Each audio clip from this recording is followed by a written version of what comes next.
मुमकिन है, ये नामुमकिन है क्योंकि दोनों हुकूमत जो सी हैं आपस में कठपुतली की तरह तमाशा आवाम को बनाया हुआ है। वो तो दोनों ही आपस में ऐसे बना रहे हैं कि जैसे ना एक नाच रही है और वो तमाश भी ज़्यादा देखने वाले हैं। आई समझ में?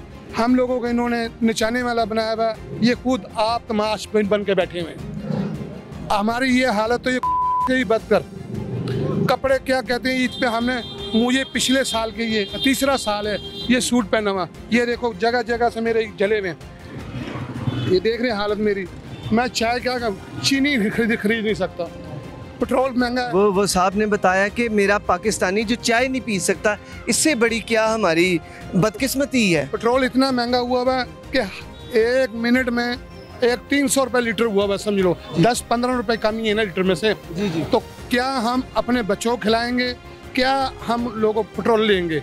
अब ये बताएं, हम इस उम्र में मेरी 80 साल उम्र हो गई है, तो इस 80 साल की उम्र में मैं अब भी काम कर रहा हूँ। क्या हमें इन्होंने रिस्पॉन्स दिया? हमें कुछ नहीं दे रही है, हमें कोई रिलीज नहीं दे रहा है। इन्होंने हुकूमत ने ये कहा था कि हम पेट्रोल बाइक वालों को सस्ता कर देंगे, रिक्शे वालों को सस्ता। मुझे दिखाएं कौन से पंप पे सस्ता है, कौन सी जगह पे बताएं, हम उधर बाइक ले जाते हैं, हम अपने रिक्शे ले जाते हैं।